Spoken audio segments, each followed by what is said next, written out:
welcome to episode 57 of Swiss Army Sports. Today is April 22nd in the Big 26. I'm your host, Will Spain, former longsnapper for the Troy Trojans, Ospey Governors, partially Hoos and Cougars. Joined by my side in the studio is former offensive lineman with the Hen College Warriors, current man of electricity, Luke Wallman. And joined virtually from Houston, Texas, the man, the myth, the legend, former kicker for the Houston Christian Huskies and Troy Trojans, current nephew of Georgia State men's basketball coach Scott Cross. Chase Cross. Boys, let's get into the agenda for episode 57. College baseball picks of the week. We have a loaded slate this week. Very excited to talk about a little college baseball. NHL playoff game 1/2 reactions. What happened on Monday and Tuesday night. NBA playoff look-in. We talk a little NBA playoffs. What's happening. What's happened. What's happening tonight, etc. NFL draft special. We give you 5 booms or busts, each of us. Draft is Thursday. I'm excited to see what the Cowboys do. I have players in mind that I want us to draft. Luke nailed one on the head. We'll talk about it. And I'm excited. It's a big night for the Dallas Cowboys' future. And hopefully Jerry Jones doesn't screw it up, as he usually does. NASCAR picks, Talladega, all 3 series. Now, there's no trucks this weekend, but my helping hand Chaser threw in a little ARCA Menard series picks for us to do. Big shout out Chaser for recognizing that. And then Swiss Army 5, top 5 favorite music artists. It's our favorites, not your favorites. We're just letting y'all know a little bit more about us personally. And then Hot Not. Chaser, can I get a mic check? Are you lagged out? Are you there with us? I'm here with you guys. Can y'all hear me? Yeah. I mean, there you go. You're back in frame here. Good deal. Let's get right into it now that Chase is all squared away, looking all cute in his little backwards hat and Troy polo. Kicking it off with an interesting series here. Texas A&M, Florida. The Aggies are traveling to Gainesville to play the Gators. I took Florida, and I know I took Auburn last week when they traveled to Florida. Here's the thing about SEC baseball this year is, 1, expect the unexpected. 2, get back-to-back home series. It's rare for a team to lose back-to-back home series. So I don't think the Texas A&M team is necessarily amazing. I mean, they're a damn good team. They beat Texas, which was at home, but they're going on the road halfway across the country to Florida.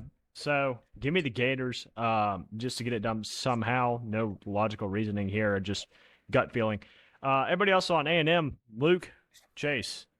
Yeah, this I kind of flip-flopped with because funny stat, Florida's like 11-1 against ranked teams, and like they've lost to UAB, Bethune-Cookman, and like a few other Florida A&M. Hell, they lost to Jacksonville yesterday. Yes, so it's a very hit or miss team. I just kind of think the Aggies are gonna, with getting a win over Texas, think they're gonna be able to get a win over Florida. I just think Florida, especially coming off that loss, don't really.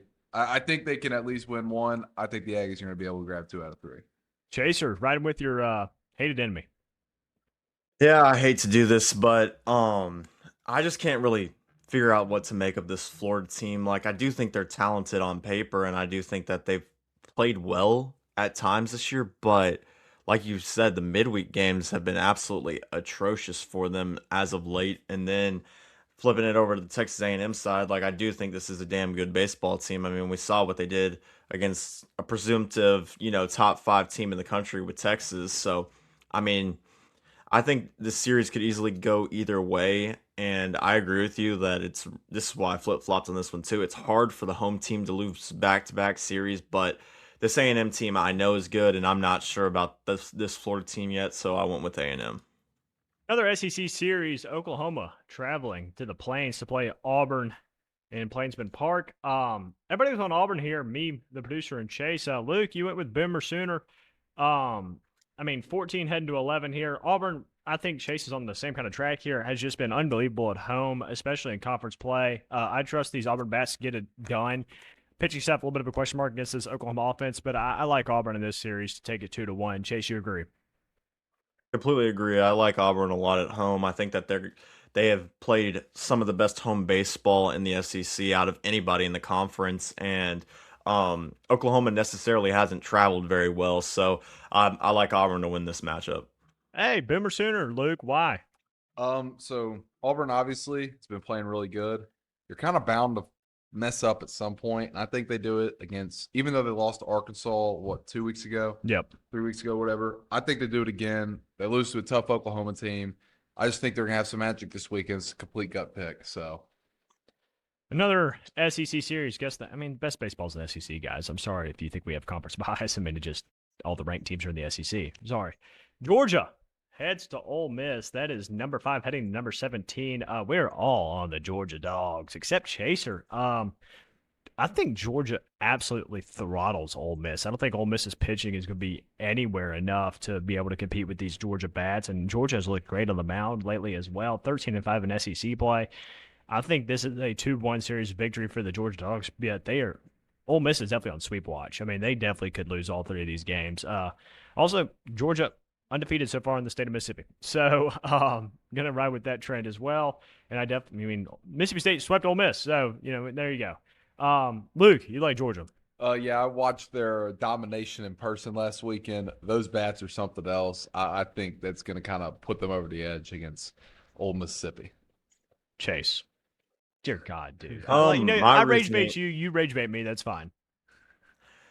My reasoning for one, I mean, this is a complete gut pick either. I mean, obviously Georgia is the better baseball team, but I will say Ole Miss has played really good baseball over the last 2 weeks. That's one pick. And Georgia just got run ruled last night against Georgia Tech.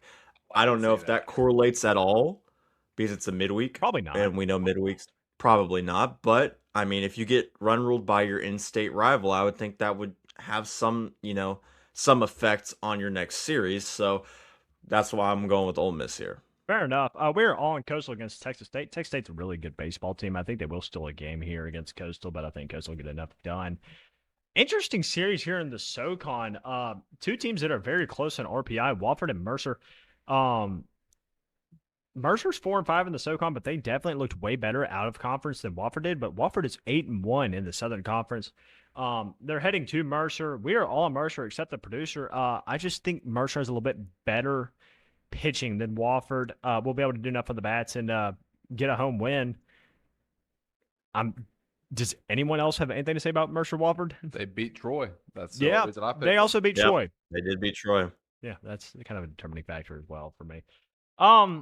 Big rivalry game in Texas in the Big 12. Houston heads to TCU. TCU definitely significantly better on paper than the Cougars. Houston 18-21, 4-14 in the Big 12. TCU's 25-15, 10-8 in the Big 12. However, I'm pretty sure I'm like 2-0 in picking Houston series this year. Let's make it 3-0. I'm going with the Cougs on the road in Fort Worth. This TCU team doesn't wow me necessarily as much as I thought they would preseason. And this Houston team, it has a sneaky ability to score. Now, their pitching is definitely a big question mark, but their bats are there, and they have a good Saturday starter. So, win Friday or Sunday, you can get it done. I think they will win Saturday. Give me the Cougs in a 2-1 series win. The producer agrees with me. Luke, and then Chase, you go with the Horned Frogs. Yeah, Houston's barely won any games in the conference, and I mean they did not bashing Houston as badly, but they beat Texas Tech. TCU run rolling 2 out of the 3, so I think I like my odds with taking TCU at home in the spot. Yeah, so. Chase. I agree. I wanted to pick the Cougs here too, the hometown team. Like I said, me and Will have actually both hit and gone 2-0 on Houston Cougar picks this year. However, I just think it's going to be too much. They're like you said, only 4 wins in conference, and they're going to TCU, who is a solid Big 12 program. Definitely a little bit underwhelming, but they're still a solid Big 12 program. So I do think that TCU wins this one, and I think Houston could get swept. Finally, we have LSU heading to Mississippi State, another SEC rivalry. LSU 24-18, 6-12 in the SEC. State coming off a sweep of South Carolina and a win over Memphis, 31-10, 10-8 in the SEC. We're all in the Bulldogs here in a get-right spot. Don't think they sweep LSU. LSU's still a damn good baseball team. I mean, they're going to be competitive throughout the entire season, just not having the year they thought they would as the defending national champions.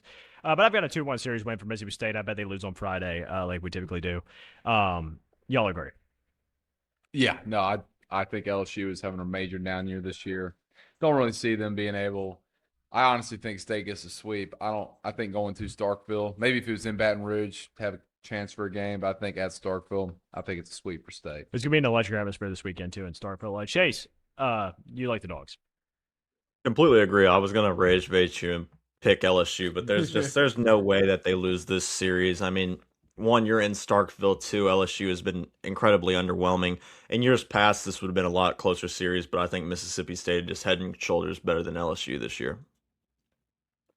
Hockey has been electric so far in the playoffs so far, as expected. On Monday, man, the Flyers have really cemented themselves in this series. They are up 2-0 on the Penguins. I've even bet on them to go up 3-0 tonight. I mean, this Penguin team looks lost offensively, cannot control the puck in the neutral zone, turnovers in the O zone. Philadelphia is just hitting more. They're shooting more. They are pressing more offensively and on the forward check. I think it's been utter and complete domination by the Flyers so far. Luke, have you watched any Philly Pen games?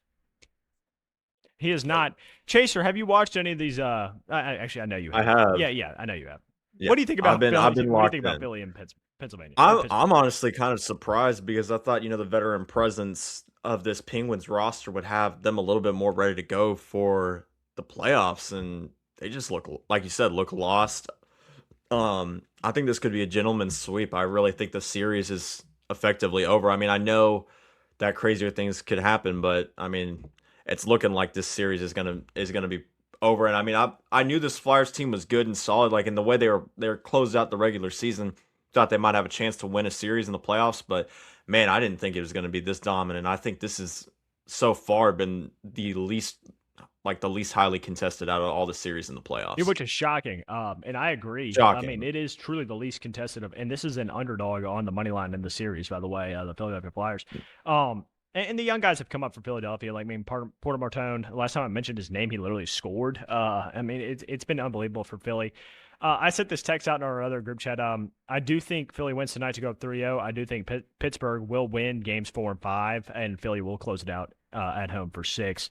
I just can't count out this Penguins team quite yet with Sid the Kid and just all the Me either. presence they have. I do think they will lose the series. I think the series is lost. I just don't think it'll be a five gamer. I think it'll at least go 6. Chase, we called this one a mile away. And Luke, I will pivot to you after I talk about this in case you have watched this series. Dude, Carolina, Ottawa has just been the first game, 2-0 Absolutely. Carolina, Yep. but they had a goal call back for Ottawa. This game, and this is exactly how I thought the series would be: 2-2, going in overtime. We get a goal called back on offsides, penalty shot saved by Olmark. Carolina ends up getting it done to win 3-2 in game 2, go up 2-0. I don't think I'm tripping here. Ottawa definitely wins game 3. I think they are pushing way harder than and then a lot of people anticipated them to. I mean, me and Chase thought this was going to be a gritty series for Carolina, and I think it really is shaping up to be so. So I'm definitely going to be playing Senators money line in Game 3. I think Brady Tkachuk's physical presence and offensive presence has really set the tone for this Senators team against the Hurricane. And yes, Carolina has responded, but they've been at home both games. We're heading back up north to Canada for Game 3. You're going to be very interested to see. Luke, what are you taking away from Carolina, Ottawa? This has actually been very competitive. I've watched both games, and in this last game on Monday, I mean, the Senators had multiple shots that like this goalie made amazing saves on in overtime to win the game, and I definitely could see them stealing one. And also, I think the Hurricanes have had major issues with power plays. Yes, they I have, don't yeah. think they've scored on a whole bunch in either of the games they played in or at all. But that's a real big issue when you have the advantage and you can't score. And I definitely think the Senators are going to win this next game. Chase. Yeah, I agree. The outside of the first period power play goal, I mean, Carolina has tremendously struggled just scoring the puck. But I do think their goalie Anderson has been quite fantastic, like Luke was saying. I mean, he made some unreal saves in overtime, and I mean, we called it. We said this series was going to be a lot tighter, but I didn't realize that it was going to be as tight as it was. I kind of rated Carolina a little bit higher than I did Ottawa, but it looks like that Ottawa could push this to a really tight series, and it's going to make it really hard on the Hurricanes to come out, especially with home ice. I think the Senators could win back-to-back games on home ice, so we'll just have to see what happens, but definitely something to watch for. Yeah, 100%. I kind of had this as like a really tightly contested 5-game series. I Me definitely too. think this is going 6 now, at least. This could be a Yep. 7-gamer. I mean, Ottawa has truly impressed me, even in their 2 losses. Another series that I mean, I believe this series was destined to go to a game 7 anyway. It could be Wild in 6, could be Stars in 6, but I do think it's going to go 7. Dallas ended up winning on Monday night 4-2. This game was kind of nuts. Dallas at one point was up Look, 3-0. Minnesota just, I mean, they know how to score. I mean, they have so many weapons with Boldy, Kaprizov, Eriksson Ek, Hughes. I mean, they can put the puck in the net, and they did. And it was 3-2. And they honestly were pushing for that third one. Thought they were going to get it and send this one into overtime. Dallas able to take care of business, bury the empty netter. Some takeaways from this one: Ottinger's got to be better. I think Chase would agree with this as a Stars fan. He I looked actually disagree he looked better in for game this 2 game. than he game 1, but he He was has to be awful better. game 1. He has to be He better. was actually, honestly, he was great. From in my opinion, The I first thought two he was periods, great yeah. in game 2.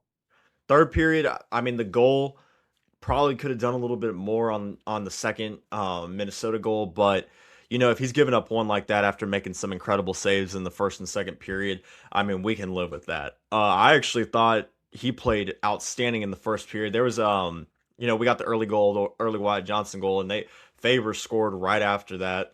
And it looks like right after Faber got the 3-1, tying goal for sorry. Minnesota, they just started rolling again, kind of how they did in game 1. I mean, they were playing in the Stars, and it's pretty much for the entirety of the end of the first period and a lot of the second period until Dallas was able to shift the tide right around.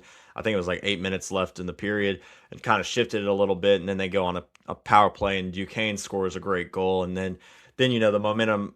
Dallas had all the momentum until they get another goal too. So I mean, I can't really blame Ottinger for this game. I thought he actually played quite well, and I mean, I just think that the Stars are going to have to take advantage of their opportunities, especially in Minnesota. It's going to be a tough atmosphere to go win in. But I do want to say, um, Quinn Hughes just controls the pace of the game so well, and Minnesota's power play is just firing on all cylinders right now.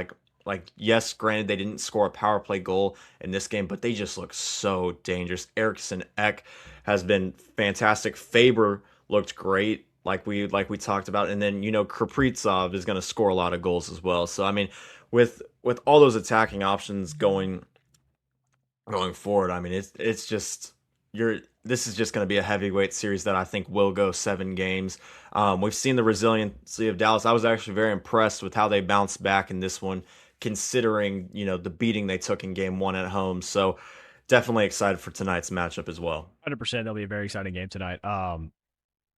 I just I thought there were a lot of chances that were missed shots for Minnesota in the third. Is the only reason I made Oh, that for 100%. That's context. what I'm saying. I mean, I thought Ottinger was fine, No, and well, in the and they first two missed periods, I do and they think he missed played that too. elite Yeah, in the first two periods. I yeah. do think there was an empty net a couple times in that third period that I thought Minnesota was going to bury that puck. He's just got to Yep. keep his composure. Is all it is. He just can't get too flustered by this flurry from Minnesota. The late night game on Monday was something to behold. Electric. Well, my Oilers went up 2-0. Two third liners scored all the offense, by the way, which is a terrifying sign for the Anaheim Ducks, by the way. I just want to put that out there. Jason Dickinson, who is not going to play tonight, I don't think. He got a little banged up. And Cheeks Kapanen, Kasperi Kapanen, scored the 4 goals for the Oilers. It was 2-0 Oilers. Second period comes out, completely different game. Anaheim dominates, scores 3 in a row. We're down 3-2 heading into the third. We score, and then we score again. Dickinson then Kapanen to cap it off. 4-3 Oilers. Couldn't bury the empty netter to cover. However, Chase, I'm assuming Luke was asleep for this one. I stayed up for this one. I did too. You didn't watch it. I did watch it. Yeah, Oh, I okay, did. okay. I think this was after this game. I feel even better about the potential for a sweep for the Oilers. I think this was Anaheim's game to win. They threw everything they had at Edmonton, and they still couldn't get it done. And Edmonton did not play well at all. What do you think about that? I agree to an extent. I would pump the brakes on the sweep a little bit because I do think Terry and Leo Carlson who are will still phenomenal, by the probably way. I just want to give were credit where credit's due. phenomenal in game one. So if that's a precursor for the rest of the series, they play the way that they did. I mean, Leo Carlson was absolutely fantastic. But I will say the Ducks defended the Oilers a lot better than I anticipated, a lot, considering, I think they were 29th in goals conceded this Yeah. year, which is this just insane. I mean, the Oilers aren't much better, but um, you know, I just will say this, and I completely agree with you. Yes, Draisaitl got an assist, and so he got on the point sheet, but Connor McDavid, you're not going to keep him quiet, especially in Exactly. the playoffs for very long. And And I would kept him say quiet in Draisaitl game was one. relatively quiet as well. You agree? Oh, he was. He most definitely was. I mean, if you look, I mean, Bouchard didn't register a point either. I mean, so you got a lot of guys that are, top 10 players in the NHL that didn't play their very best game, and you still lost. So I do think the Oilers still comfortably win the series. It could be a gentleman's sweep in five, could easily be a sweep in four. We'll have to see. I mean, tonight's going to show us everything. I agree. If, the Oilers come out and dominate the Ducks, then, I mean, the series is effectively over. But, if it's a close one again, we could maybe see something a little different when Ducks get back to Anaheim. On Tuesday, wow, we had some bangers again on Tuesday. Montreal and Tampa were just going bang, bang, bang, bang, 2-2 heading into overtime. Tampa ends up burying it. Some takeaways from this one, for me at least. The heavy hitters for Tampa finally came to play when it mattered. But the Canadians, I think, are just the better hockey team after 2 games. They skate faster. They are laying the hits. Jakub Dobesh on that second goal for Tampa has to be a little bit better, and Slavkovsky can't turn the puck over in the neutral zone like that. Again, those things are going to happen. It's a young team. I just think Montreal is head over heels better than Tampa in terms of speed and physicality and just the ability to create chances. Other than, I mean, it literally is other than Kucherov. I don't know if y'all agree. Luke, you watched this game. What'd you think? Oh, I love the violence, all the hitting, the fights. That's my main takeaway. Is these are two teams that are going to probably be doing this for 7 games. I really think this is going to be a 7-game series. I don't see it going anything less than that. Chase. Completely agree with that. I do think that, like we talked about the young guns, Nick Suzuki was great, and Cole Caulfield, both of them. I think they just look electric. That first line for Montreal has looked great. But I also do think the goaltending has been really good for Tampa Bay. I thought Oh, Vasilevsky was Vassy was absolutely nasty, dude. fantastic. He was nasty. Fantastic for Tampa Bay. And then like you said, I mean, Kucherov showed up. And we'll just have to see. I thought Hagel had a pretty good game as well, but I mean, really, Kucherov's going to have a massive series for them to win. It's pretty clear that the Canadians are kind of outskating them at the point through 2 games, and we'll just have to see what happens. But definitely was a super fun game to watch. A little less interesting until the end, where Buffalo made it kind of interesting. The Bruins were up 4-0. They scored an absolute fluke goal. Their third goal, Connor Geekie backhanded it from the logo, and it took a bounce and went in. That was nuts. My takeaway from this is the answer I expected from Boston. I thought Boston was either on par or just maybe a little bit playoff better than Buffalo.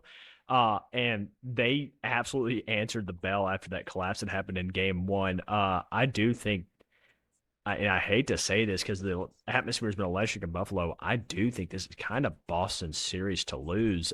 Luke, I know you watched this one, so Luke then Chase, what'd you take away from Boston Buffalo? Yeah, I was kind of shocked and impressed with how Boston came out, getting up 3-0 in Buffalo, especially in the fashion that they did it with early in the second period. I think is when they had 3 goals. It made me turn the game off. So, I mean, I was very impressed with how the Bruins showed out. And this is a 1 seed, right? Yeah, one Buffalo against wild card. Yeah. So, I mean, this is probably one of those where I think it could go 6 or 7 games. And I don't know if Buffalo can come out if they come out and play like that in Boston. 100%. Chase, what do you think? I really like this Boston Bruins team. I think that they've outplayed the Sabres in both games. 100%. I don't think it's crazy to say that they've been the better hockey team through 2 games. Pasternak and Arvidsson have looked really good. Pasternak's been, we talk about Quinn Hughes, but Pasternak's been the most dangerous guy on the ice, in my opinion. Buffalo, they're going to have to find a little something here. They're going to have to when they play that game 3 in Boston, they're gonna have to really come out firing and find the offense early because it just seems like it's taken them too long to start really generating some offense. I mean, all their goals have been scored in the third period through the first 2 games in this series. They're going to have to jump on Boston a little earlier, especially with those rowdy Boston fans and a tough environment. So I do think, like you said, this is Boston's series to win. I mean, it's 1-1. We could easily see Boston win all their home games here and, win the series. So, um, the Another Sabres are going to have to step up. Yeah, 100%. Another one versus wild card series that I kind of had circled as I thought it was going to be really competitive. I thought that Utah would give Vegas a run for their money. And I'm going to say this. I don't think it's crazy to say Utah hasn't outplayed Vegas in their first 2 games as they won 3-2 last night. Vegas is scoring, yes. Their scoring comes in spurts, though. It's not the domination that I would expect from a 1 seed against a wild card in terms of possession of ice, ozone possession, breakaway chances. I mean, neutral zone play. I think Utah has done a very good job with their youth and playoff inexperience of controlling these areas of the game to where I thought Utah, when I went to bed during game 1, I just couldn't stay up if it wasn't the Oilers due to work. I went to bed after 2 periods with Utah up 2-1 going, wow, Utah looks great. They have completely outplayed Vegas. And I went to bed again thinking the same thing, even though they were down when I went to bed, or they were tied heading into the third period. Utah scores with 6 minutes left in the game. Logan Cooley, you dog, to tie this series up 1-1. And now we're heading back to Utah for their first ever playoff series in franchise history. Chase, what do you think about this Utah-Vegas matchup, man? I do think Utah is kind of outplaying the Golden Knights right now in both games. Well, I think we can all agree that the best division in hockey this year has been the Central Division. Between the Avs, the Stars, the Wild, and the Mammoth. I mean, that is just some top talent. Like I think the Mammoth could be a top seed in another division, like even in the West. But Logan Cooley has looked great through the first 2 games. I actually think Eichel's played pretty well for Vegas, especially in this game too. But I will say that the Mammoth look like they could challenge Vegas in this series pretty well. Like you said, Vegas is kind of playing in spurts, and that's what I've kind of noticed down the stretch of the season that they don't sustain domination like we've seen in previous Vegas Golden Knights teams. Like it comes and goes. And I think against the Utah Mammoth team, if Vegas isn't able to score a lot against them, I think a Mammoth they could steal a couple games here and make this series really interesting and maybe push it to 6 or 7 games as well. Yeah, and I think it's going to be really hard for Vegas to win Utah with an Hmm. atmosphere that has never seen playoff hockey before. This series has just been flat out weird. I expected Colorado to completely come in and dominate an LA team that literally back-ended their way into the playoffs. That has just not been the case. Colorado won by one in game 1. They win by one again in overtime, had a score in overtime game winner. And I thought LA had plenty of chances to win this game, not only late in the third period, but in overtime as well. Yes, Colorado's going to win this series. I'm standing by that. However, this is going to go 5 or 6 games when a lot of people had this written off as a sweep. Chase, what do you take away from LA, Colorado? I don't really know what to make of it because, the Avalanche were far and away the best team in the regular season, and they have just come out flat so far in the playoffs. I don't know what's going on. They just can't find their offense. Their And power play is granted, a Forsberg, problem. the power plays, but we talked about this coming to Yeah. the playoffs that their power play was an issue. Um, and Forsberg's been absolutely fantastic in net for LA. I think he's been awesome to start this series. Granted, like if I'm an Avs fan, I'm looking over at what the Stars and the Wild are doing and getting a little nervous because like they're struggling to score against the Kings. Then you're going to go play against, a Wild or a battle tested Wild or Stars team that has beaten somebody else really good and is playing their best hockey, obviously, to get through that series. I would be really nervous. And you're looking at maybe we could get sent home in the second round again.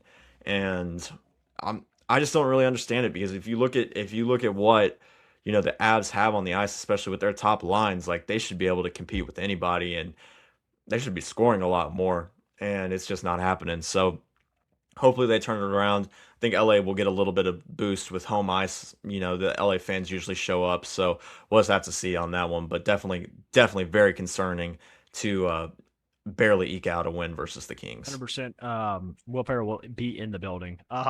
Tonight we got He Pens will. Flyers, Stars Wild, and Ducks Oilers. Great slate. Tomorrow, Sabres Bruins, Hurricanes Sens, Avalanche Kings.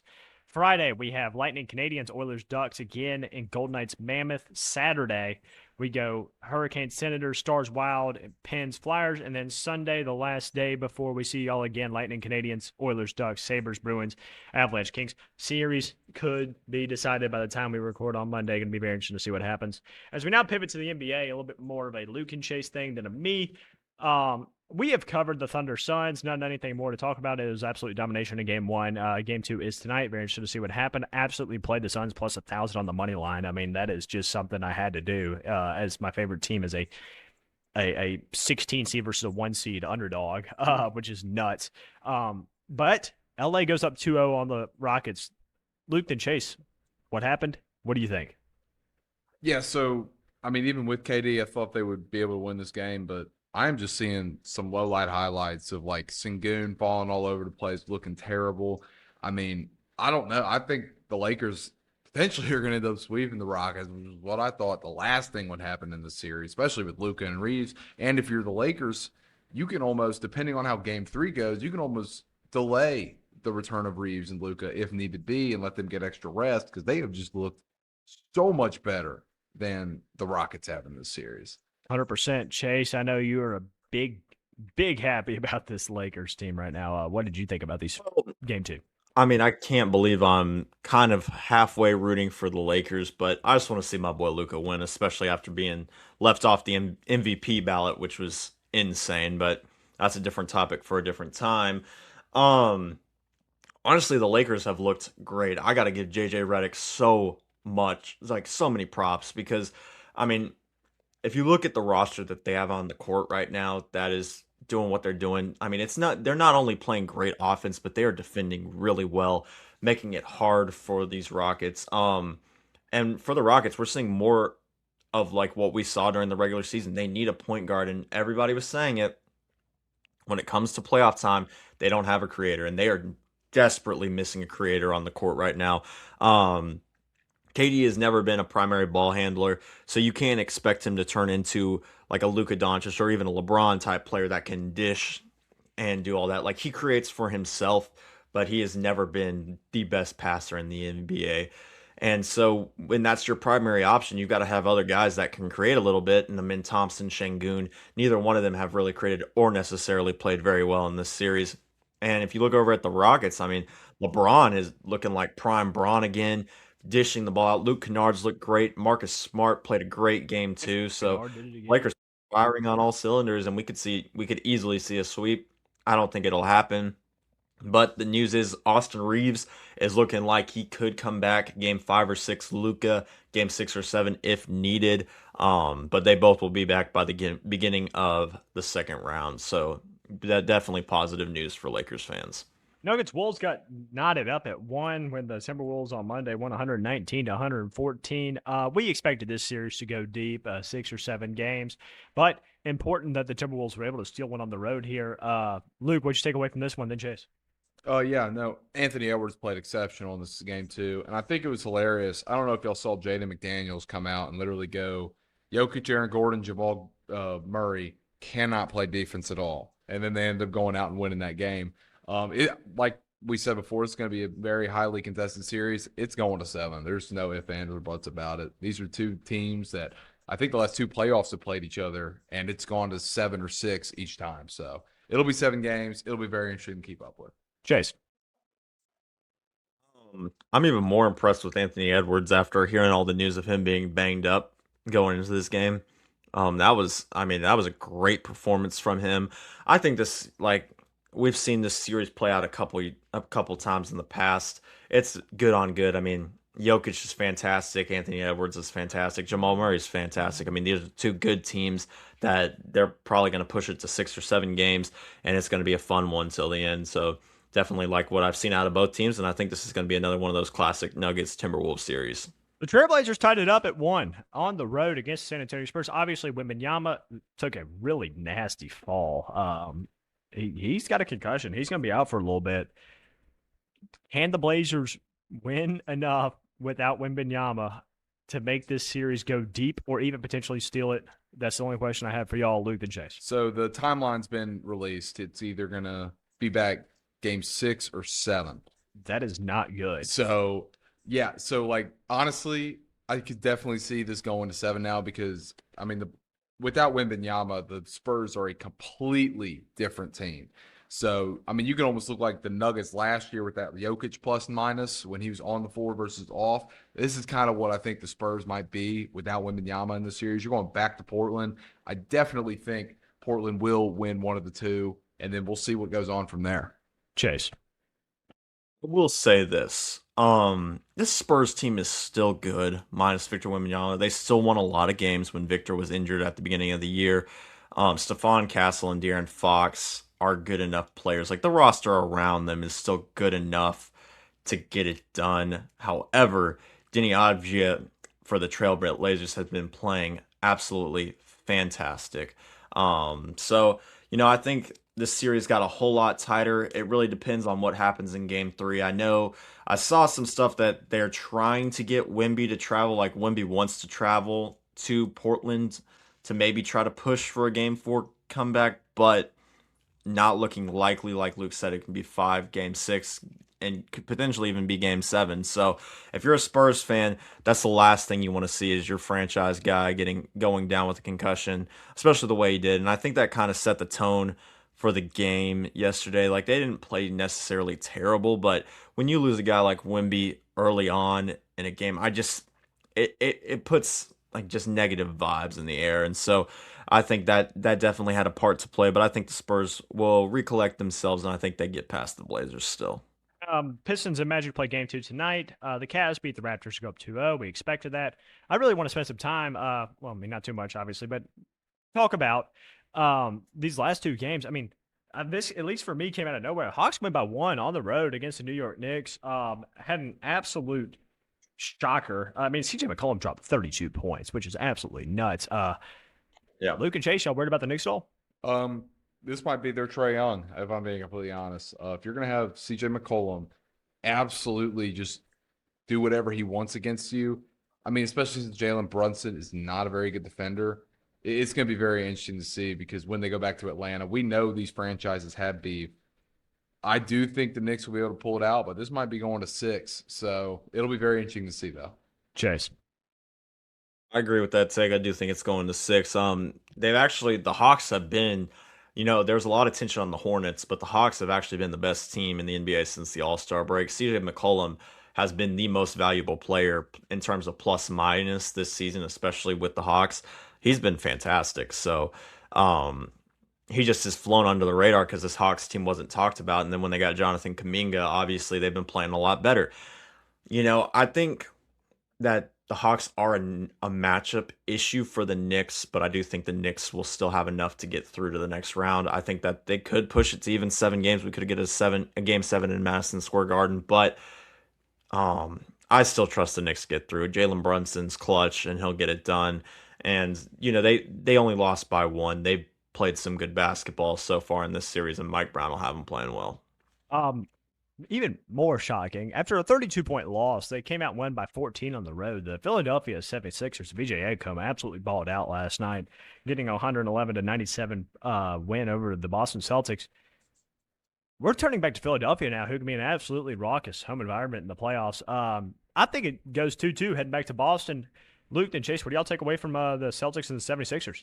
Yeah, I mean, if Maxey and Edgecombe are going to do that, I mean, they're going to win the series, but obviously I don't think they'll do that every game. I do think this could be a series that goes to 6 or 7, depending on how those two play, because it is the focal point of their offense with no Embiid, which I still was kind of shocked that they ended up winning, but I still think this is the Celtics series. It'll just be very interesting going back to Philly to see how the Celtics respond. We know Joe Mazzulla is an absolute crackhead, so it'll be interesting to see. Chase.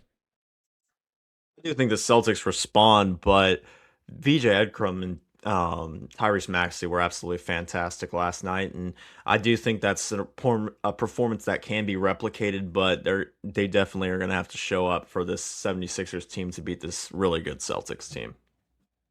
NFL draft. Dun dun dun dun dun dun dun dun. Is Thursday. We have some 5 booms and busts for y'all for this year's draft. My first boom is gonna be Sawyer Robertson. I have a player comp, by the way, for all my booms. My player comp for him is Tom Brady. Not as mobile in the pocket as you would typically want an NFL quarterback these days. However, this dude can sling the ball. He was not on a loaded Baylor team at all. Was throwing for 400 plus yards every game. Limits his interceptions.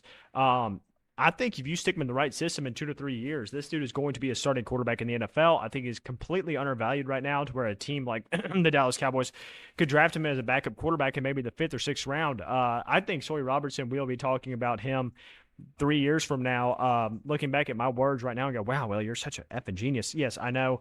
I do my research. I know ball, and I'm a big fan of Sawyer Robertson. Katron Allen, running back from Penn State, I feel like is being also a little undervalued right now, and I have him as a boom. My player comp from him is Dave Montgomery. He has a little bit of speed. He has quickness, but however, he is more of a power back. I think he would be great in a 2-back system as a goal line package. I think he will be a fantasy player for multiple years to come. He did great at Penn State. I also maybe sort of kind of played with him at IMG Academy, so a little bit biased here, but the fat man is an absolute hammer in the draft, and any team is lucky to get him. Chris Brazell the second, I think, is absolutely undervalued as wide receiver right now. People are talking about, Jordan Tyson and, Malachi Lemon. Anyway, I think Chris Brazell the second is actually the receiver of the draft. We saw what he did with a very poor Tennessee team. This dude can make grabs over anyone. I'm going to go crazy here. My player comp for him is Calvin Johnson. He's got hops, he's got the height, and he's got the hands to get the job done on the outside as an X receiver. He has great speed. He has great, like post up movement in the end zone to be able to make jump ball catches. Big fan of Chris Brazell the second. And if I'm saying that about a Tennessee Vol, I really mean it because it pains me to hype up any Tennessee player. Akeem Mesidor is an absolute beast at edge for Miami. I do think he is actually slightly better than Ruben Bain, even disregarding all the length at the arms and all that and such. My player comp for him, this could be dangerous. Micah Parsons. I think Akeem Mesidor, when he is eventually drafted by the Dallas Cowboys in the 12th pick, will be another Micah Parsons. I think we will go edge than corner. I am big on Mesidor. He really showed up in the playoffs. I think he has unbelievable twitchiness and speed. He has to do a little bit better at his run stopping, but his pass rush is unbelievable, and I am very excited the opportunity for him to be a Dallas Cowboy.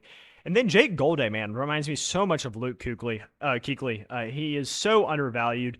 A little bit slower, but he knows how to read an offense like a book. This dude went to Arlington High School here in basically Memphis, Tennessee, went to UCA and Conway, Arkansas, then transferred to Cincinnati. Dude is an absolute dog. He hits like a truck. He is very communicative, knows how to command defense, knows how to read offenses, and I think a team will get absolute steal out of Jake Golday, either maybe second or third round. So those are my 5 booms. We'll just go boom, boom, boom, then bust, bust, bust. Luke, who are your booms? Potentially who the Cowboys might select. I'm going to go Mansour Delane, the corner out of LSU. I mean, dude was an absolute dog this year. He was first team All SEC, the finalist for the Jim Thrope, led the team with 11 PBUs. I mean, no one really threw at him. Like if we look back at some of these LSU defensive and when they were on defense, and at a very bad LSU team this year, I think he was their main bright spot. My other one's going to be C.J. Allen. Now, C.J. Allen's an absolute dog at Georgia this year. He was first-team All-American. He had all 13 games. He had 88 tackles, 8 TFLs. Also, he's a great character. For some weird stat, did not have a single absence in high school, had a 4.2 when he graduated. This is a very rare time where we see a Georgia Bulldog have no character issues, with no driving issues. So I think he could be a very good player in the NFL, just like that all the other Georgia linebackers that have came before him. Like you said, Chris Brazell, when you have Joey Galloway or Aguilar, thank you, throwing you the ball, and he's making insane plays. He made a few insane plays down the stretch for them, Moss and people. I think he's going to be a really good NFL player. And then Emmett Johnson, the running back from Nebraska, I think was like their only offense this year, especially when Raul got hurt. He tested very well. He had really good load this year and my computer died. He had a really good like what's it called? He got the ball a lot and he produced. He did not really have games where he did not do very well. And then my final boom is going to be Eli Stowers. I don't know how this dude is not the number 2 tight end with the tight end kind of shifting as from the NFL from your gritty. Oh, did you die too? We're still going on there, though. Okay. From your gritty, like kind of blocking tight end, I think it's shifting more to the athletic tight end. I think Stowers perfectly fits that build. 100% Chase. Who are your booms and busts? You can obviously talk about Jeremiah Love being one of the best players in this draft, but I do think his counterpart, Jadarian Price, is extremely electric too. I mean, we're looking at a guy that had 2 kick return touchdowns, had 11 rushing touchdowns, sitting right behind probably one of the nation's best running backs. Still had almost 700 yards rushing. And he was a threat out of the backfield too. This guy can do just about anything on the field. He tested really well at the combine. I mean, if you look at it, I mean, he's super quick, super shifty. I think he ran sub 4.5, had a great 10-yard split. Broad jump, vertical jump was great. So I think Jadarian Price will be a steal for anybody who drafts him at the running back position. He reminds me a lot of Jahmyr Gibbs. Maybe not quite as athletic or as explosive, but definitely the same archetype. Um, and then, my next one on there, I believe it's Haynes King. I can't see the slides, but Haynes King, out of Georgia Tech. This is a guy, he's flown under the radar a lot over his career. He started out at Texas A&M, and ever since he's transferred to Georgia Tech, I think this dude's been an absolute dog. I've watched him play a lot, and I know some of the measurables aren't always there, and the stats aren't, but this dude he's 25, but he is tough as nails. He is an absolute dog. I mean, he's fast, he's athletic, he can throw the ball down the field. He's big, physical, strong. He reminds me obviously of an older Josh Allen, and he's going to go in later rounds in the draft, obviously. But just his measurables, his speed. I mean, this is a guy that's 6'3". He ran a 4.45 40. I mean, that is absolutely insane. He's got a great arm, so I think he'll land somewhere, and I would like to say it's 4th or 5th round, and maybe he has like a similar trajectory to what Dak Prescott had. But Okay, yeah. I really liked Haynes King coming into this process. And then Jordan Tyson, I think this guy is going to be one of the best wide receivers in the NFL. I watched him for 2 years at Arizona State. I think and we'll see it this year when Sam Levitt goes to LSU. I think he made Sam Levitt. I mean, he made so many plays in the Big 12. He was always open, and to the point where they were rolling a safety over the top, double covering him, and he was still getting open. I mean, he was fantastic for the Sun Devils team. If he can stay healthy, this is an absolute mega boom. He's going to be awesome. And then Anthony Hill Jr., this is a guy that not a lot of people have talked about coming out of the University of Texas. I watched him for 3 years. I think I can say confidently this is the best Texas defender that I've probably seen. I mean, maybe Colin Simmons will be a little bit better next year, but Anthony Hill has probably been the best Texas defender since I've been alive and watching Texas. At least over the last 10 years, he's been the best Texas defender.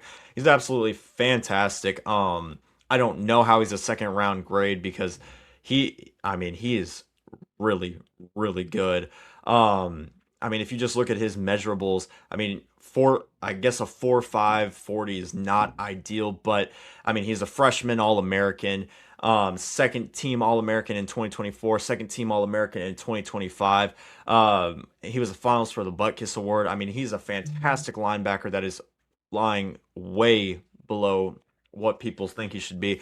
Whatever team lands him, just like I said, when the Cowboys got DeMarion Overshown, they got an absolute dog. And Anthony Hill, I hope he ends up in Dallas because he's going to be a game changer, and he's a fantastic player. And then my last boom is Mike Washington Jr. out of Arkansas. I got to watch Arkansas play a couple times, and they actually had a really explosive offense with Taylor Green, and then Mike Washington.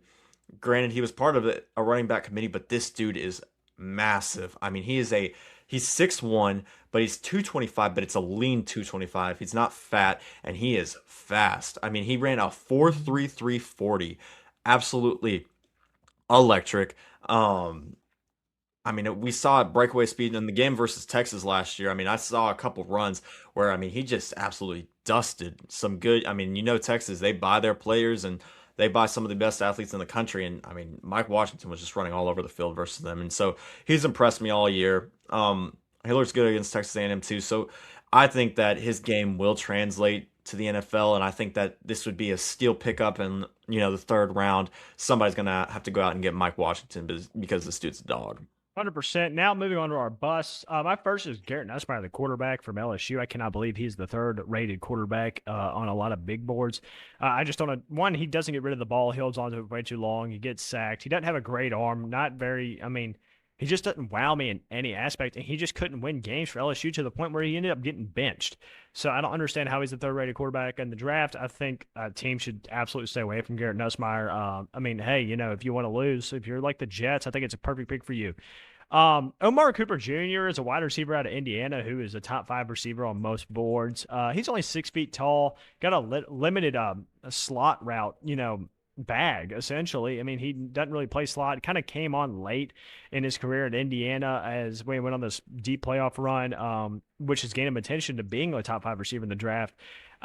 Yes, he has good hands in the middle. However, not as much on the outside. I think he's just a mediocre player and is being way too overhyped. Offensive tackle Caleb Lemieux. He is only a sophomore out of Utah. He is 6'6", 308, great size. However, he just does not finish his run blocks at all. His anchor often gets overwhelmed in pass protection, and he just has a real attention to detail deficit when it comes to technique and execution. And I think that's really bad signs for an offensive tackle, especially as you're a younger guy moving up to the NFL. I think Caleb Lemieux would be a bust as he's currently rated the third best offensive tackle on CBS Sports. Kieron Crawford, I kind of flipped and flopped on whether I thought he was just going to be mid or a bust. But with as high as they're talking about this guy out of Auburn, I had to go with a bust, especially given all the other edge rushers out there. Yes, he is only the 54th overall player rated, but he is the 9th overall edge rusher. He doesn't really go there. He doesn't have the power to go through blocks. He more plays around him, uses his quickness and speed. He does have very short arms, which makes him very hard to beat offensive tackles on the outside. And then the dude can't tackle. We played against. Yeah, the dude can't tackle, by the way. He slips out of way too many tackles, especially in the backfield. And I think that is a major problem, especially when it comes to the NFL. If you are an edge rusher, you're there to disrupt the run and get sacks. I just don't see Kieron Crawford panning out at all.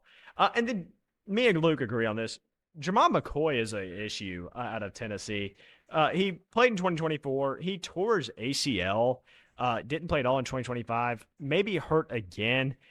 I've just seen this story way too many times with players, especially players dressed by the Cowboys. I just don't think he pans out. I think he has an okay skill set. Obviously, he's the number 1 rated corner in the NFL. He tested well. Injury ridden, and I think that'll kind of be his whole career. Luke, who are your busts?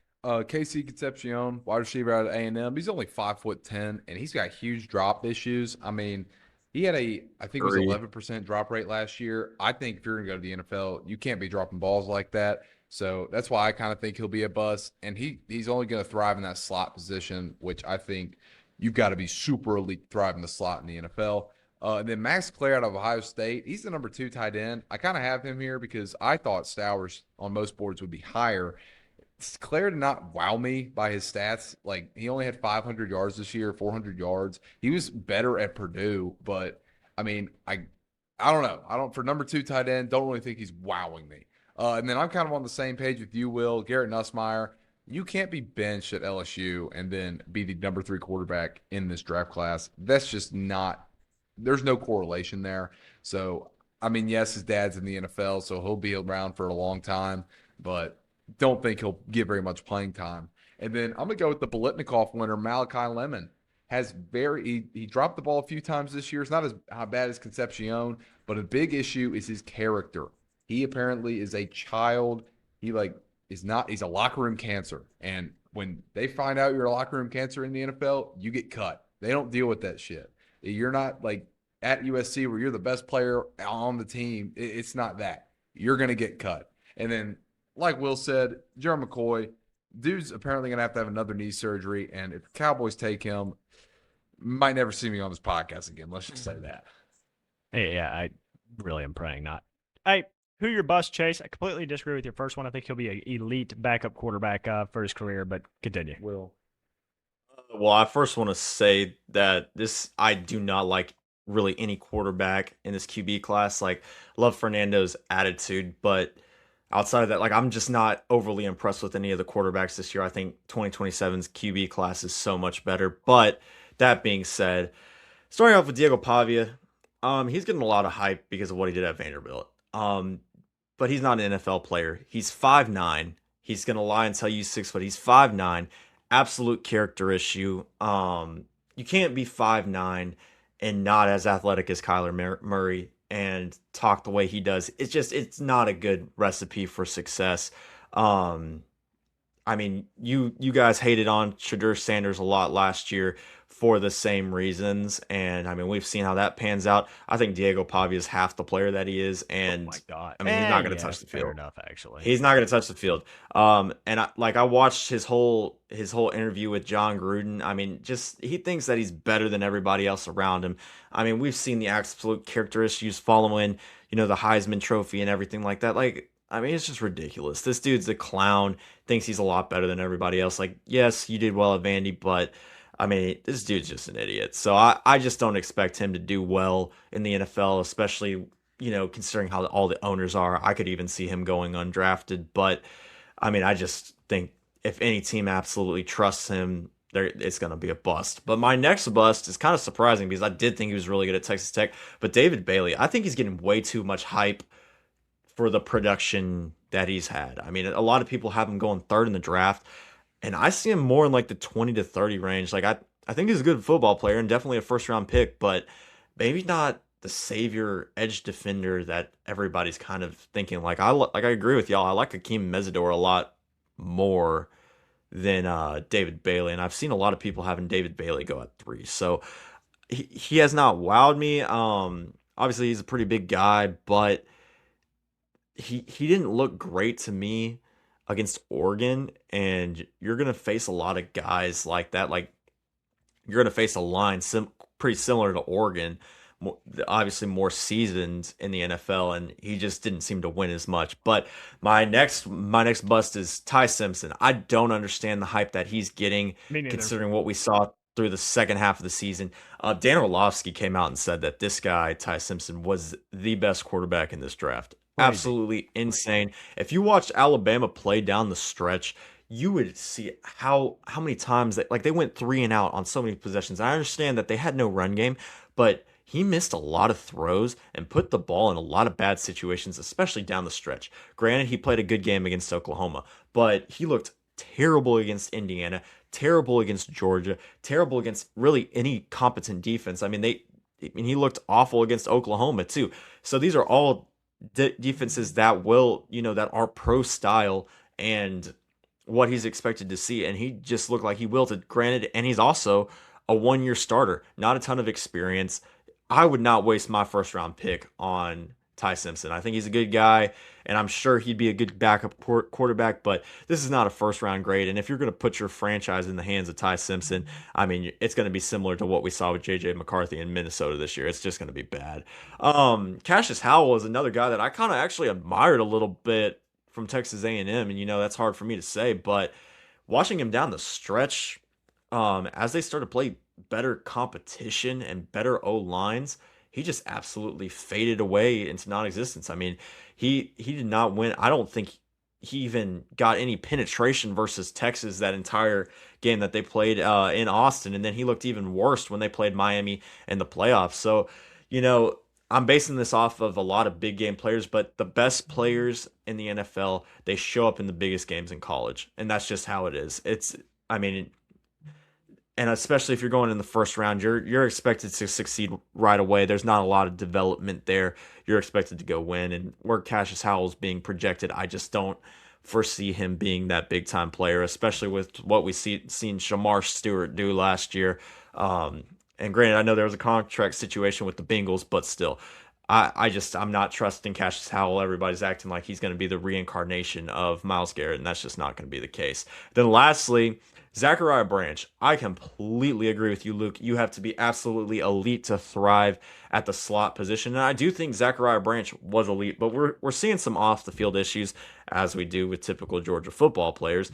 But on top of that, I just think he's too small to succeed in the NFL. I mean, this guy's 5'9" on a good day, and granted, he's lightning quick, but I mean, he's going to be a gadget guy at best. I just don't see him being, a perennial wide receiver and somebody that's really going to help out the team. I mean, he could be good on kick returns, and they could get him involved some other ways, but he's kind of like an Xavier Worthy type player that he's going to be quick, he's going to be a deep threat, but he's not going to be a really perennial wide receiver and not somebody that you should waste a second round pick on. I agree with Zachariah Branch 100%. We're going to NASCAR down in Talladega this weekend, baby. ARCA Series, me and Luke are on name pretty much alone, but he also runs well on super speedways. Cletus McFarland running the 30 car in the ARCA Menard Series. Rudolph Cletus. Chase, who in the hell is in the 70 car? I'm sorry, I just don't watch ARCA that much. Well, I completely so all I know is that Toyota has ran really well this year in ARCA.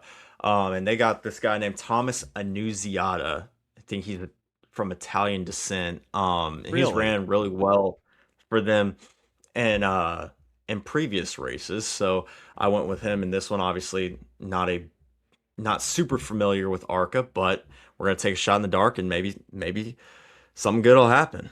100%. I'll watch the race now, so good on you for doing that. For the O'Reilly Series, I'm going with Corey Day. He runs well at super speedways, ran well at Daytona. He's ran well all this year, and I think he's due for a win for Hendrick Motorsports. So I'm going to go with Corey Day. Luke, imagine that. Who you taking? Yeah, I'm going with Mr. Creed. He is going to get a win, and I'm going to pick him until he gets a win. So he's ran well this year. I think he's only had one race where he's finished outside the top 15. So I don't know. Maybe we'll get one this weekend. Chase. Going with Austin Hill here this week. I think he's probably the best super speedway driver in the O'Reilly series, and we saw him do pretty well at Daytona, so I think that will kind of carry over to Talladega. Finally, in the Cup Series, this is one of the rare times I can do this, not sarcastically. My boy, Ricky Stenhouse Jr., man, I'm picking him to win the Talladega 500. He's an elite super speedway track runner. As long as he doesn't wreck or get wrecked, he will be there at the end, and I'm going to take the 47 car, who may even be running the Jack Links car, to win the Jack Links 500. Luke, you think he finally gets it done this week? I do. He's Kyle Larson. I think I picked him last week. He's been top 5. Now, granted, these haven't been super speedways, but he's been top 5 in the last few races. And this dude can drive a race car. So I have no doubt that he can get out here and get this win this week. Chase, popular pick for Talladega usually.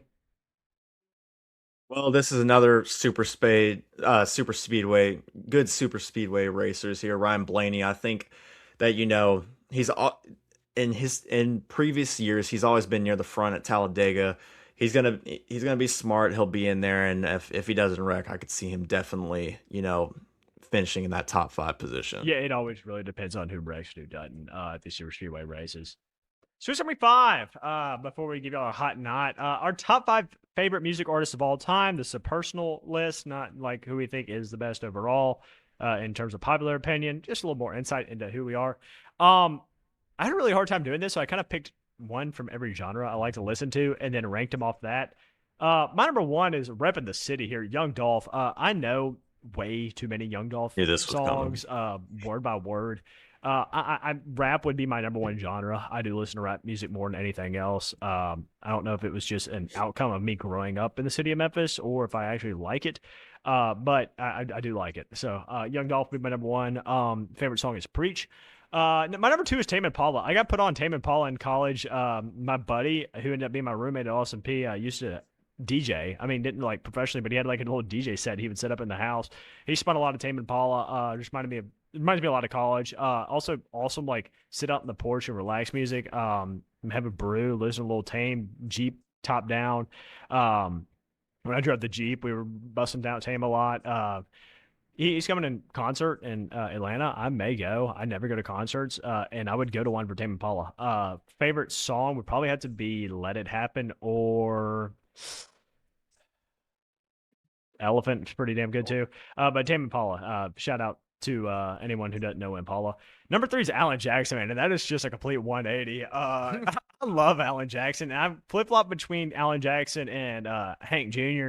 for my country representative, but my girlfriend put me on Alan Jackson like religiously, and I listen to it all the time. There's nothing better than some 80s, 90s country, a little throwback going down the back roads, Chattahoochee, I mean, there's so many damn good Alan Jackson songs. Number 4 for me is Metallica. I think there's no better rock band in the world than Metallica. They do a whole bunch of great covers. They have a whole bunch of great originals. Enter Sandman's elite. My mom's rocking out to it right now in the corner. And Metallica is just undefeated. I love Metallica. Number 5 is Kenny Chesney. I went to Kenny Chesney in the Sphere. There is no better like relaxing playing golf beach music than Kenny Chesney. I wouldn't really classify him as a country music artist. I'd classify him more as like a soft rock kind of guy. Even though he kind of does the whole country get up. But Kenny Chesney has unbelievable albums. He just goes banger after banger. So many good features. So number 5 for me is Kenny Chesney. Luke, you agree with me on Metallica, man? I love them. Yeah, no, Metallica is my number 1. I mean, just gets me going. Their music is awesome. You got one, Whom the Bell Tolls. Obviously, The Bell Tolls is elite. Obviously, Enter Sandman. They really don't have an extremely bad song that I will skip through on their playlist. And I'm a big rock music guy. So now we're going to take the complete 180 and we're going to go. I love ABBA. We're going to go ABBA. I listen to this all the time. Dancing Queen, you have Take a Chance on Me. I mean, these songs, I don't know why. They sound good. I love listening to them. I have, besides my rock playlist, I have like an 80s just playlist in general. And I listen to that probably the most out of the 2. So they are my number 2. And then Creed is going to be my number 3. It's another rock band. I've seen them in concert with the producer. They just have so many songs that I can roll my windows down and just absolutely scream at the top of my lungs. You know, the Oilers pregame video for the playoffs this year is To Hire by Creed, which is electric. That's actually pretty peak. But they're my number 3. And then Billy Joel's my number 4. Great artist, yeah. Kind of with the 80s theme with my playlist. He has so many good songs. I mean, New York State of Mind is probably my favorite, I would say, or Piano Man. Those just 2 great songs. Billy Joel's a classic artist. And then I'm with Chase here. Even though I cannot hear him, I am on Nickelback. I love Nickelback. Nickelback is all over my rock playlist. Anytime, I can sing like songs forever. I can listen to Nickelback. I don't understand why they get hated so much. I don't either. I love Nickelback. Nickelback's awesome. I think it's just like they get hated because it's fun to hate on Nickelback. I love Nickelback. Nickelback's great. They're my number 5. Chase. Well, this was one of the hardest things I've had to do in recent weeks. It was so hard to do this. Yeah. I listen to a ton of music. Like I'll tell y'all, I listen to just about everything, and I had to go down with like my all-time 5. So what I ended up doing is I looked at my Apple Music replay to see who I listened to the most, because this would probably not be my top 5 if I told you this day. But in terms of like who I listen to the most, this is what I'm going to go with. So obviously, I'm going to go with Michael Jackson at 1. I was brought up on Michael Jackson. My mom's a big Michael Jackson fan. I've listened to all eras of him. I'm super hyped for the movie. But, I mean, if you just look at the amount of hits this guy has for the time he was alive and the amount of songs he released, I'd say, I mean, 50% of his songs have done massive. Like, he just has created music. Like, he's made music what it is today. Brought a completely new wave of pop. And I to this day, I still listen to just about every single Michael Jackson, even though I've heard him for years. So love Michael Jackson. Then at 2, I'd say probably his biggest competition today is Drake. I know people hate on Drake for a lot of reasons, but it's the same reason people hate on Nickelback. I mean, he's just great. Drake can do pretty much any genre of music. I mean, we've even heard him sing in Spanish. So I'm not saying it's good. He's just very versatile. I do love his R&B side. I'm not as big on him from the rap standpoint, but I think his R&B side, when he gets on a slow beat or something like that, I mean, there is not many people better, and he's so creative. And I'm loving this new Iceman rollout that they've been putting out for his new album. I think it's absolutely electric. So, got to go with another big gun. And then another big gun probably. This is terrible. But this is one of my least favorite artists of all time, by the way. Just want to put that out there. I'm going to explain why. So look, I listen to all types of country. I will say that. I listen to a lot of 80s and 90s in country. So like obviously I love Alan Jackson, Shenandoah, Hank. I mean, I can go on and on about how much I love old country, but I will say I do have a soft spot for like more the Morgan Wallens of the world. Even like my biggest take people hate on me all the time for is I say I like the Post Malone country album, which everybody absolutely shits on. And that's okay. We all like what we like. But there is a reason Morgan Wallen is the biggest in the world. And I don't really consider him quite country because he's not. But I mean, I just love his music. I've loved all four of his albums. I listen to him the most. If I made my top five today, I probably wouldn't have put him in it. But when I go down, like when I was looking at how much I listened to Morgan Wallen, he's in the top three, top five of my Apple Music most listened to every year, and there's a reason for that. I mean, he makes good music, and I know you hate him because he's a Tennessee Vol, but No, I I mean, just don't he's like. I'm not a big pop country fan. That's it. I mean, that's it. And yeah, yes, I hate him that's because fair. he's a Tennessee And fan. that's fair. But I mean, I think he also does have a lot of country songs that are true country. They're just not as big because the general public is not really for the country. So all the songs of his that have blown up are typically the more pop country ones, and he does make good country music, but you just have to dig a little deeper to find that. So I'm going Morgan Wallen at 3, and then 4 Travis Scott. Respect. This was my first artist that I truly loved myself. I found out about him like 2014, 2015, and then I really started liking him in 2017. And just around that time, I happened to move to Houston, Texas, 10 minutes down the road from where he grew up and went to Elkin High School, which was a big rivalry of the first high school I went to, Ridgepoint. I love Travis Scott, all eras of him. He comes from that kind of Kanye West tree of things, but Let's what put makes Kanye his on music here. so unique is he has a lot of like Tame Impala and alternative roots, which makes his music have so many different layers to it. Probably still the best concert I've ever been to in my life. Needs to drop more music, but absolutely love Travis Scott. And then at 5, I got Nickelback. Everybody hates Nickelback, but I mean, they consistently put out a good product. 20 years of dominance. I think that, if you want something to work out to or get you hyped, turn on some Nickelback. I guarantee it. I put a lot of people on Nickelback, and at first people are like, "Oh, this rock band, like I've never listened to rock music." People that would never listen to rock music turn around and actually like Nickelback. So I love them. Chad Kroger, I think, is super underrated as a singer and as a vocalist. People hate on him all the time. I think he's got a great voice, super talented, can actually absolutely shred on guitar. So that's my top 5. And I mean, if I made it again tomorrow, it'd probably be different, but that's what we're going with I today. agree. This was such a hard task that I made us do. I didn't realize it'd be that hard until I sat down and did it. Hot and not. My hot is Kalen DeBoer's agent. This dude is literally hated by the entire city of Tuscaloosa. Yet he just got a fat extension, 7 years. I think like 12 million per, maybe. I don't know. Yep. Yeah, 12 million per. I think. I need to find out Let me whoever his look it up. agent is and maybe go intern for him or something because this dude knows ball. There's no way in hell he should have landed a 7 year deal for Alabama, especially with what Alabama expects. My nod is Mel Kiper. It's NFL draft season. There is no bigger clown in the sports world than Mel Kiper. This dude just genuinely, I believe, does not know what the hell he's talking about. And I do not understand how he's kept a job at ESPN for so many years. I just don't think he knows ball. And he gets paid way too much to supposedly knows ball. I hate Mel Kiper. I hate his voice. I hate the way he looks. Oh, I I hate did his so. takes. I hate Mel Kiper. Mel Kiper, if for whatever reason you hear this, come fight me. I'd whoop your ass. I hate Mel Kiper.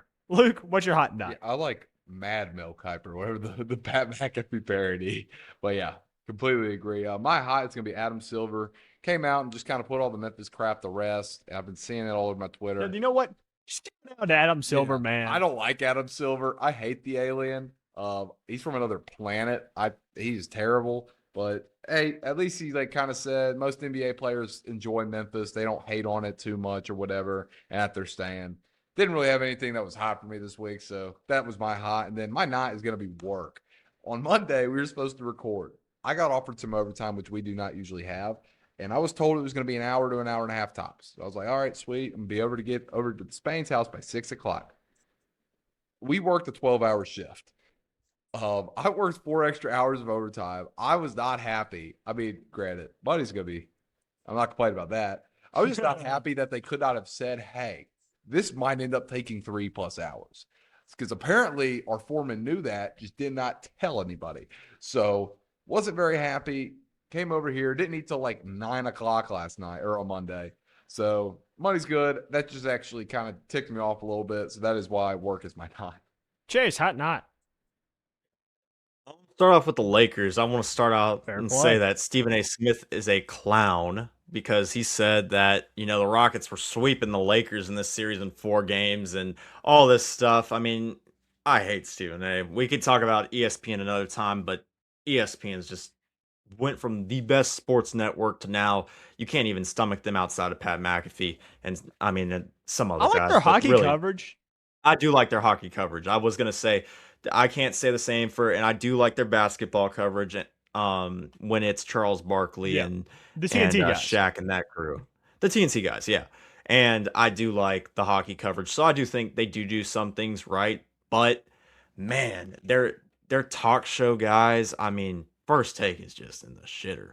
But anyways, back to the Lakers to win 2 games against a pretty good Rockets team without your 2 best players, and look the way they've looked. JJ Redick and the Lakers are absolutely rolling, flying high. If they win this series, there's a real chance that they could make a run in the playoffs just based off this momentum. LeBron looks great, and I'd love to see him get a 5th ring. But my not, I don't know if y'all have seen this, but Chelsea just fired their manager today, Liam I did. Rossiter. I did see He that. came in, I think, like 4 months ago, and he's already out the door. Granted, probably justified, has not scored a goal in their last 5 Premier League games, but I do think that's on the players as well. Chelsea's just hiring and firing managers just as fast as they can, but the only good thing I think he can take out of it is he got $24 million for his deal. So he's going to be living nice, but at the same time, I mean, 4 months at Chelsea, like when he was talking about being here for 7 to 10 years, I mean, it's just terrible looks. And Chelsea's got to finally get a guy and stick to it because they've been just playing hot potato with the manager for the last couple of years. Well, that'll do it for episode 57 of Swiss Army Sports. This has been Will, Luke, and Chase. The Flyers and the Pens are on now. Go tune us and play them playoff hockey. Throw a couple wagers out there. Let's get active. And until Monday, we'll see you. See you guys. See you, Chaser. See you, Chase. See you guys.